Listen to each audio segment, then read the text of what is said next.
Today's topic is some basic concepts of chemistry. Some basic concepts of chemistry. ये class 11th का first chapter है NCERT में और इसमें मोल कॉन्सेप्ट टॉपिक है और वेरियस टाइप्स ऑफ टॉपिक है जो काफी इंपॉर्टेंट होते हैं. चलिए देखते हैं some basic concepts of chemistry. What is the nature of different types of substances and what are the different types of ingredients used in chemistry to complete the solution, element, compound and various types of things. So simple है. सबसे पहले बात करते हैं एक matter होता है, ठीक है. इसी मैटर से दो चीजें डिवाइड होती है. मैटर व्हाट इज मैटर हम बहुत अच्छे से जानते हैं. मैटर किसे कहते हैं? Anything which has space and mass. Anything which has mass and which occupies space is known as matter. ये कहा गया था. एक सिंपल सा सब्सटेंस है जो केमिस्ट्री के या फिर साइंस में कहा जाता है. मैटर दो सब्सटेंस से हो सकता है, मिक्सचर एंड प्योर सब्सटेंस. ये दो सब्सटेंस हो सकता है, एक हो सकता है मिक्सचर और दूसरा हो सकता है प्योर सब्सटेंस. प्योर सब्सटेंस, ठीक है. प्योर सब्सटेंस और मिक्सचर. अब प्योर सब्सटेंस और मिक्सचर का मतलब होता है जिसमें मिक्सचर मींस जिसमें दो कंपोनेंट हो, चाहे होमोजेनियस हो या हेटेरोजेनियस हो. होमोजेनियस एंड हेटेरोजेनियस मिक्सचर्स हो सकते हैं, ठीक है. इसके दो हो सकते हैं, इसके दो पार्ट हो सकते हैं. होमोजेनियस मिक्सचर और दूसरा हो सकता है हेटेरोजेनियस मिक्सचर.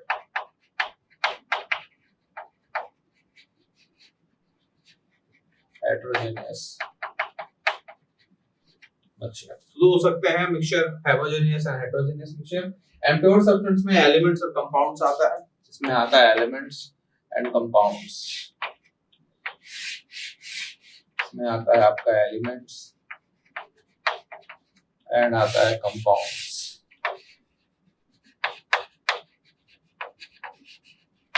ठीक है. Matter what is matter? Matter के दो पार्ट हो गए, मिक्सचर और प्योर सब्सटेंस, जिसमें मिक्सचर के दो पार्ट हो गए, homogeneous mixture and heterogeneous mixture. Homogeneous mixture का मतलब होता है कि फॉर एग्जांपल मैं वाटर लेता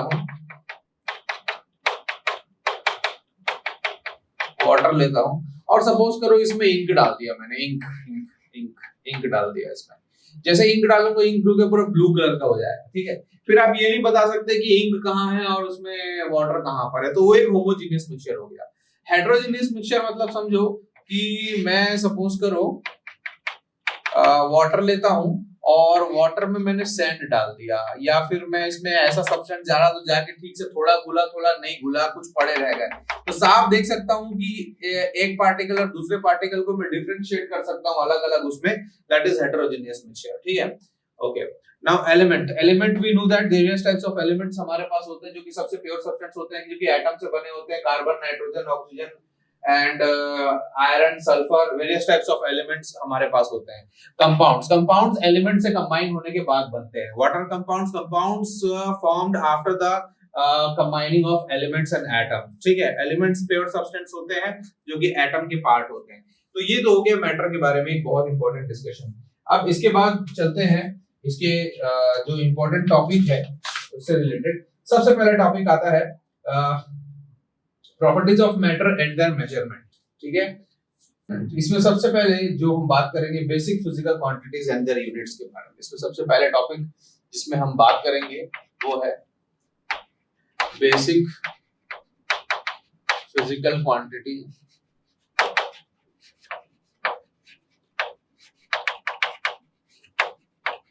एंड देयर मेजरमेंट के बारे में एंड देयर यूनिट्स के बारे में. Basic physical quantities and their units. Basic physical quantities देखो भाई, क्या है बेसिक फिजिकल क्वांटिटीज? किसे कहते हैं बेसिक फिजिकल क्वांटिटी? ठीक है. 7 प्रकार की बेसिक फंडामेंटल फिजिकल क्वांटिटीज होती हैं जिसमें होता है length, mass, time, current, temperature, luminous intensity, देखो लेंथ, मास, टाइम, ये पांच बहुत सबसे इंपॉर्टेंट ये होते हैं, length, mass, time, current, temperature, thermodynamical temperature, and उसके बाद आता है आपका luminous intensity and amount of substance. Luminous intensity,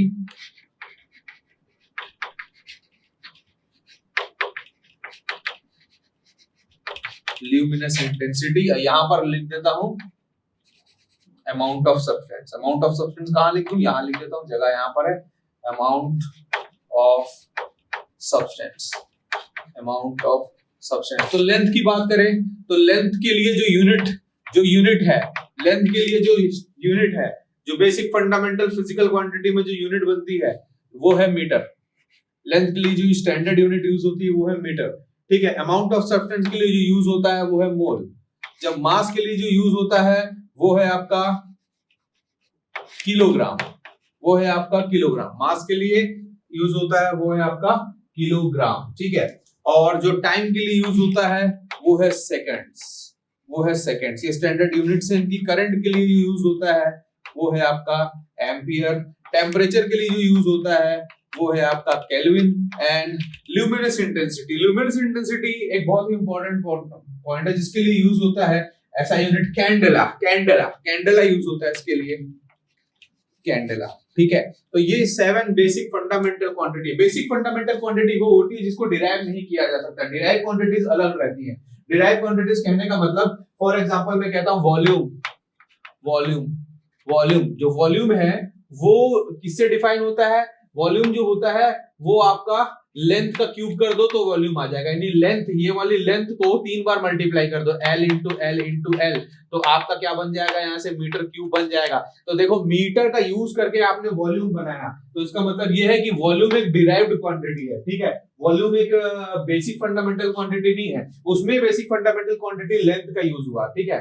for example अगर मैं कहता हूँ फोर्स की बात करता हूँ, force is equals to mass into क्या होता है, एक्सेलरेशन होता है। मास के लिए क्या यूज हो सकता है, किलोग्राम यूज हो सकता है। इसके लिए क्या यूज हो सकता है, मीटर यूज हो सकता है, पर सेकंड स्क्वायर यूज हो सकता है। तो देखिए मीटर, सेकंड और किलोग्राम ये बेसिक फंडामेंटल क्वांटिटी है ये। और फोर्स की बात करें तो ये डिराइव्ड एक फॉर्मूला क्वांटिटी है। वॉल्यूम क्या है, डिराइव्ड क्वांटिटी। डिराइव मतलब जो बेसिक फिजिकल फंडामेंटल से डिराइव होती है। तो ये 7 जो होती है किसी और से डिराइव नहीं होती, ये बेसिक होती है, ठीक है। इसके बाद के टॉपिक देखते हैं, इन मेजरमेंट्स, अनसर्टेनिटी इन मेजरमेंट्स, यानी कि मेजरमेंट्स में अनसर्टेनिटी कैसे होती है। देखिए सबसे पहले इसमें टॉपिक आता है साइंटिफिक नोटेशंस, ठीक है। Scientific notation,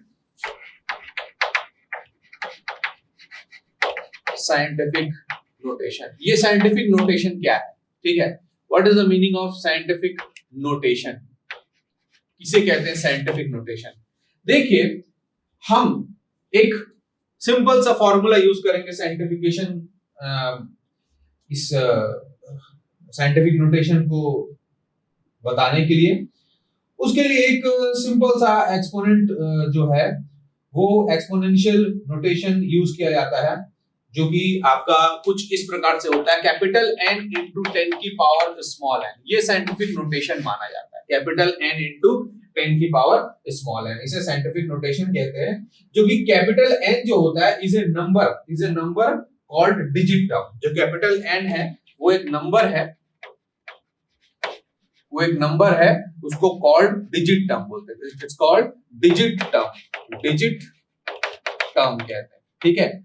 it's called digit term. And small n जो है वो, अच्छा डिजिट टर्म क्या होता है, डिजिट टर्म जो आपका कैपिटल N है वो 1.000 ऐसे कर लो, इससे लेके आपका कहां तक होगा, 9.9999 तक इस प्रकार से होगा, 9.999 तक इस प्रकार से होगा। तो ये आपका जो होता है ये कैपिटल N होता है। और n जो है, स्मॉल n जो है, स्मॉल n आपकी जो पावर दिखाई दे रही है वो है आपकी, स्मॉल n जो है वो पावर है, और पावर की वैल्यूज जो है वो भी आपकी माइनस में और प्लस में भी हो सकती है, ठीक है। ओके, तो यहां पर ये बोल सकते हैं this problem is solved by using scientific notation such as for such number that is exponential notation in which any number can be represented, ठीक है। and small n is an exponent. What is small n? Small n is an exponent. Exponent. Small n क्या होता है आपका? Exponent होता है. ठीक है, अब इसको फॉर एग्जांपल अपन समझते हैं एक एग्जांपल से. जैसे मैं कहता हूं कि 9.26 into 10 to the power कहता हूं, फॉर एग्जाम्पल एक्सपोनेंट यहां पर कहता हूं 5 है. ठीक है, तो ये साइंटिफिक नोटेशन है. लेकिन अगर मैं इसको कहता हूं 92.6 into 10 की पावर 5, ठीक है, ऐसा अगर कहीं पर लिखा हुआ है, ठीक है, या फिर ये ऐसा ना लिख के लिखा हुआ है, यहां पर एक इंक्रीज कर दिया, 4 कर दिया है, तो ये साइंटिफिक नोटेशन नहीं है. क्यों साइंटिफिक नोटेशन नहीं है? क्योंकि साइंटिफिक नोटेशन में ये जो 9 है, 9 ये आपका एक डिजिट नंबर होना चाहिए, 9.9 से लेके 1.00 के बीच में. तो ये तो बिल्कुल साइंटिफिक नोटेशन है, बट ये साइंटिफिक नोटेशन नहीं है, क्योंकि जिसको हम कैपिटल N कह रहे हैं वो यहाँ पर कितना हो गया है? 92. जिसको हम कैपिटल N कह रहे हैं वो यहाँ पर कितना हो गया? 92. इसको आपको पहले नंबर के बाद यानी 9 के बाद डेसिमल लाना पड़ेगा, इसको 26 बनाना पड़ेगा और 10 की पावर 5 करनी पड़ेगी, यानी एक्सपोनेंट को चेंज करना पड़ेगा. अब ये साइंटिफिक नोटेशन कहलाएगा. ठीक है, फॉर एग्जांपल आपको किसी ने कहा 326.551, तो आप बोलेंगे ठीक है, इनटू 10 टू द पावर क्या हो गया आपका? 6 आ गया. तो आप बोलोगे साइंटिफिक नोटेशन है. नहीं, ये साइंटिफिक नोटेशन नहीं है. 3.62551 into 10 to the power. अब मैंने इसको 2 पॉइंट इधर लेके गया है, तो यहाँ पर मेरे को मल्टीप्लाई करना पड़ेगा, 10 की पावर 8 हो जाएगा यहाँ पर. तो ये मेरा साइंटिफिक नोटेशन है, ये मेरा साइंटिफिक, क्योंकि इसमें जो कैपिटल N की वैल्यू है वो मुझे कितनी मिल रही है? 3 मिल रही है. देखो यहाँ पर डेसिमल के बाद, ठीक है, ये समझ रहे हो? देखो 9.999 से लेके 1.000 तक होनी चाहिए. तो 3.2655 है कैपिटल N की वैल्यू, बिल्कुल सही है. यहाँ पर 9.26 है कैपिटल N की वैल्यू, बिल्कुल सही है, जो कि किसके बीच में आती है? 1.00 9.99 के बीच में आती है. लेकिन 92.6 नहीं आता, 92.6 नहीं आता है, इसलिए 92.6 को हम कैपिटल N नहीं मानेंगे, इसलिए साइंटिफिक नोटेशन नहीं है. ये भी ये है, ये साइंटिफिक नोटेशन नहीं है, ये साइंटिफिक नोटेशन नहीं है. ठीक है, ये है और ये है और ये आपका साइंटिफिक नोटेशन है. चलिए, आपको समझ में आ गया होगा साइंटिफिक नोटेशन का मतलब क्या होता है. मल्टीप्लिकेशन डिवीजन भी इसका किया जा सकता है, साइंटिफिक नोटेशन का बहुत ही इजीली किया जा सकता है, मल्टीप्लिकेशन एंड डिवीजन. अब बात करते हैं लॉ ऑफ केमिकल कॉम्बिनेशंस की. देखिए, हमारे पास वेरियस टाइप्स ऑफ लॉज हैं. Law of conservation of mass इसमें सबसे पहला आता है. Law of conservation of mass, law of conservation of mass सबसे पहला आता है, law of conservation of mass. चलिए, law of conservation of mass क्या है इसको समझते हैं. Law of conservation of mass ये कहता है कि इस लॉ को किसने दिया था? इस लॉ को जो साइंटिस्ट ने दिया था उसका नाम था लेवोसियर. इसका नाम था Lavoisier. It states that matter can neither be created nor be destroyed. Its matter can neither be created nor destroyed. इसके कहने का मतलब ये है कि फॉर एग्जांपल अगर मेरे पास एक सब्सटेंस A है और दूसरा सब्सटेंस B है, और मैं इस सब्सटेंस को मिला के जो प्रोडक्ट बना रहा हूं A2 है और ये B2 है, तो मेरे से 2AB बना. ठीक है, तो ऑब्वियस ही बात है, अगर मैं इसका 2 kg लूंगा, ठीक है, या 2 kg नहीं बोल रहा यहाँ पर, सपोज मैं 0.5 समथिंग 200 ग्राम्स लिया मैंने इसका. ठीक है, और यहाँ पर मैंने इसकी 300 ग्राम्स लिए, तो ऑब्वियस ही बात है 200 ग्राम को 300 ग्राम से मिक्स करोगे तो जो रिजल्टेंट मिलेगा वो आपका कितना होना चाहिए? 500 ग्राम्स होना चाहिए. यानी कि जो मास है वो हमेशा कंजर्व रहता है, उसको आप क्रिएट नहीं कर सकते. जितना आप मास यूज करोगे रिजल्टेंट में आपको उतना ही मास मिलेगा, भले वो मास एनर्जी वो गैस के फॉर्म में रिलीज हो जाए या लिक्विड के फॉर्म में रह जाए, जैसा भी है वो आपको वहां पर टोटल मास हमेशा, यानी किसी भी केमिकल इक्वेशन में टोटल मास हमेशा क्या होता है? बैलेंस होता है, चाहे वो कोई भी केमिकल रिएक्शन हो, इवन न्यूक्लियर रिएक्शंस में भी होता है. मास कंजर्वेशन को हमेशा फॉलो किया जाता है चाहे कोई भी केमिकल रिएक्शन हो. ये हो गया आपका लॉ ऑफ कंजर्वेशन ऑफ मास. दूसरा है लॉ ऑफ डेफिनेट प्रोपोर्शन. ठीक है, दूसरा है लॉ ऑफ डेफिनेट प्रोपोर्शन. चलिए देखते हैं law of definite proportion. Law of definite proportion की बात करते हैं. इट स्टेट्स दैट, बात करते हैं क्या होता है. लॉ ऑफ डेफिनेट प्रोपोर्शन कहता है this law is given by French chemist Joseph Proust ने इसको दिया था. इसने कहा था कि he stated that a given compound always contain exactly the same proportion of element by weight. ठीक है। A given compound always consist the same proportion of element by weight.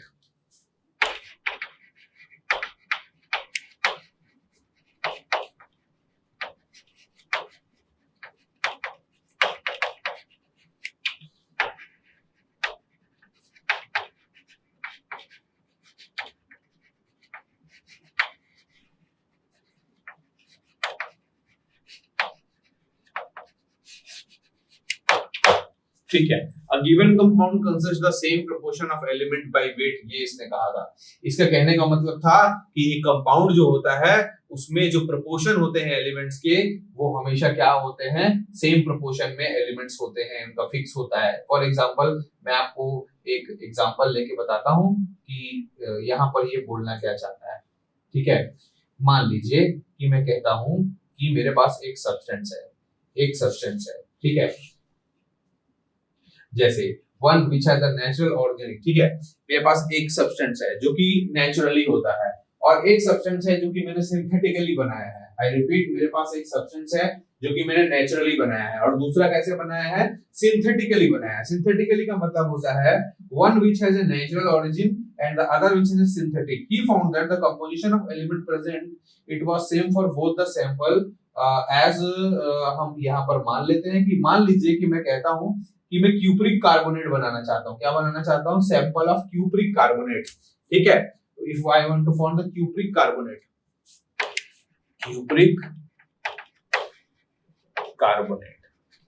मैं क्यूप्रिक कार्बोनेट का एक सैंपल बनाना चाहता हूं, cupric carbonate का एक sample बनाना चाहता हूं और वो जो क्यूप्रिक कार्बोनेट है उस सैंपल में क्यूप्रिक कार्बोनेट जो बनाना चाहता हूं, या फिर मान लो कि आप ऐसा कह सकते हैं, आपने कहा CaCO3 कैल्शियम कार्बोनेट बनाना चाहते हो आप। ठीक है, आप क्यूप्रिक कार्बोनेट नहीं बनाना चाहते, क्या बनाना चाहते हो, कैल्शियम कार्बोनेट। थोड़ा सा सिंपल कर देते हैं इसको, आप इसमें क्या बनाना चाहते हो, कैल्शियम कार्बोनेट बनाना चाहते हो। तो कैल्शियम कार्बोनेट मैंने दो प्रोसेस से बनाया, एक किससे बनाया, नेचुरल लिया, एक किससे बनाया, नेचुरल लिया, और दूसरा किससे बनाया, सिंथेटिक बनाया। दूसरा किससे बनाया, सिंथेटिक यानी मैन मेड। तो अब मैं इसमें कैल्शियम, कार्बन और ऑक्सीजन तीनों का जो रेशियो है उसको कैलकुलेट करने की कोशिश करूंगा। कैल्शियम, कार्बन और ऑक्सीजन का तीनों का रेशियो, तो मुझे ये दिखाई देगा कि जब मैं नेचुरल की बात करूंगा, ठीक है, और दूसरा किसकी बात करूंगा, सिंथेटिक, जो नेचुरल मैंने बनाया और सिंथेटिक दोनों बनाया, उसमें क्या अंतर है।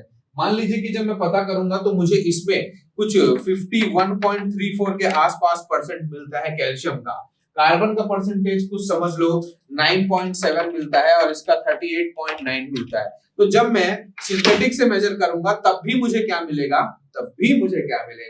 सिंथेटिक से मेजर करूंगा तब भी मुझे क्या मिलेगा, 31.51.4, 9.7, 38.9। रेशियो यही का यही रहेगा। आप इसका रेशियो जो रहेगा वो लगभग क्या रहेगा, इसी के आसपास आपको मिलेगा। ठीक है, आप समझ पा रहे हैं मैं क्या कह रहा हूं। तो जो रेशियो है आपको हमेशा वो फिक्स्ड पॉइंट में ही मिलेगा। यहाँ पर फॉर एग्जांपल मैं कहता हूं कि मेरे पास कार्बन डाइऑक्साइड है, ठीक है, कार्बन डाइऑक्साइड में कार्बन भी होता है और ऑक्सीजन भी होता है, तो इनका मास रेशियो इसमें जो मैं कैलकुलेट करूंगा, मान लीजिए कार्बन डाइऑक्साइड मेरे को दो सोर्स से मिलता है। एक कार्बन डाइऑक्साइड किसमें मिलता है, मान लो एयर में मिलता है। दूसरा कार्बन डाइऑक्साइड मेरे को किसमें मिलता है, मान लो कि कोई कंबशन के बाद मिलता है, कोई कंबशन हो रहा है उसके बाद मुझे उसमें कार्बन डाइऑक्साइड मिल रहा है। तो दोनों में कार्बन डाइऑक्साइड जो मिलेगा तो उसमें क्या ऐसा थोड़ी ना होगा कि कार्बन और ऑक्सीजन का मास रेशियो अलग हो जाएगा। कार्बन का मास रेशियो कितना रहेगा, उसमें फिक्स रहेगा। ऑक्सीजन का मास रेशियो कितना रहेगा, फिक्स रहेगा। ठीक है, तो यहाँ पर मान लो कि दो सोर्स से मिला मेरे को, एक किससे मिला, कंबशन करके मिला, और दूसरा किससे मिला, एयर से मिला। तो मास रेशियो थोड़ी ना चेंज हो जाएगा भाई, वो तो हमेशा फिक्स रहेगा। कैसे निकालते हैं मास रेशियो, देखो मास रेशियो निकालने का तरीका ये होता है कि कार्बन जो होता है 12, टोटल मास कितना होगा कार्बन का, और 12 प्लस ऑक्सीजन में कितना हो जाएगा 32, 12 प्लस 32 कितना हो गया आपका भाई 42 प्लस 2 44, 44 इंटू कितना कर लीजिए 100 कर लीजिए। यहां से आपको आप क्या निकाल सकते हो, कार्बन का निकाल सकते हो। इसी प्रकार से आपको ऑक्सीजन का निकालना है तो ऑक्सीजन का टोटल कितना है 32, टोटल मास कितना है 44। ठीक है, टोटल मास कितना नहीं, एक ऑक्सीजन में कितना होता है 16, एक ऑक्सीजन में कितना होता है 16 डिवाइडेड बाय 44 इनटू 100 कर लीजिए, तब भी आपका परसेंटेज यहाँ पर आ जाएगा। ठीक है, तो यहाँ पर जब आप वैल्यूज को पुट करेंगे तो आपको ये पता लगेगा कि एग्जैक्ट जो वैल्यूज है वो आपको यहाँ पर क्या मिल रही है, सेम मिल रही है। देखिए यहाँ पर क्या हुआ कि अगर कार्बन और एयर में, मतलब अगर अपन कार्बन डाइऑक्साइड का कार्बन और एयर में देखेंगे तो यहाँ पर 12 डिवाइडेड बाय 44 into 100 लगभग करूंगा तो 27% इसका आएगा।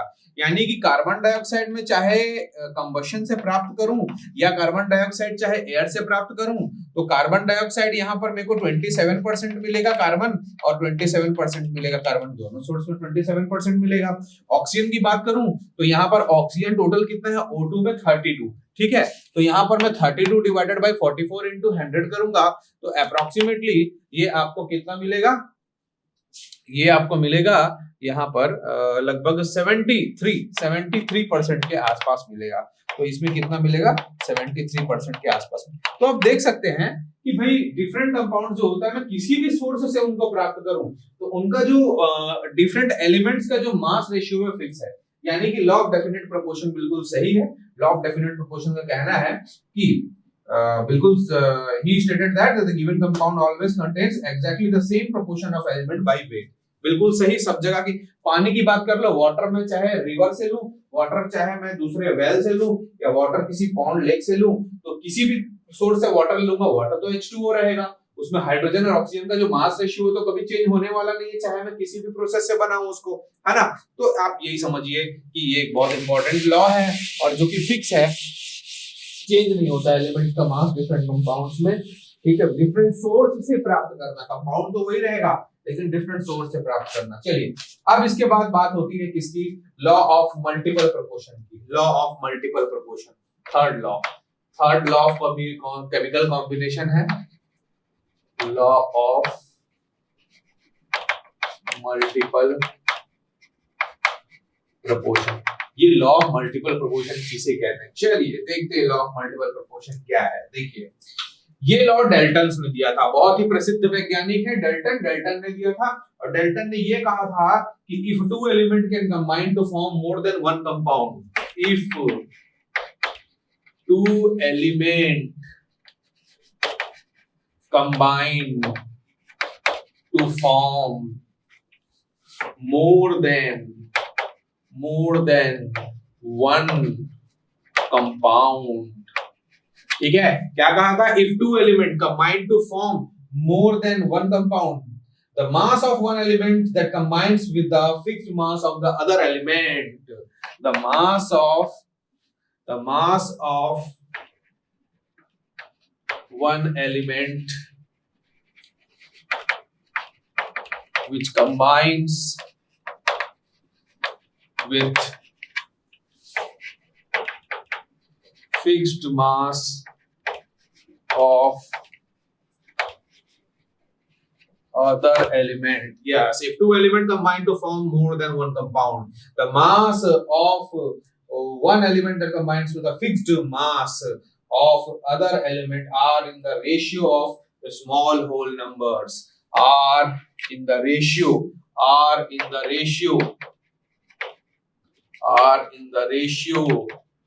of a small whole number. Yes, if two elements combine to form more than one compound, the mass of one element which combines with the fixed mass of the other element are in the ratio of small whole number. देखिए इसको एक example से समझते हैं। हम बात करते हैं नाइट्रोजन जब ऑक्सीजन के साथ कंबाइन होता है तब की बात करते हैं। नाइट्रोजन जब ऑक्सीजन के साथ कंबाइन होता है वेरियस टाइप्स ऑफ कंपाउंड्स बनाता है, जैसे N2O बनाता है, N2O2 बनाता है, N2O3 बनाता है, N2O4 बनाता है और N2O5 भी बनाता है। ये various types of oxygen oxides of nitrogen formation होता है।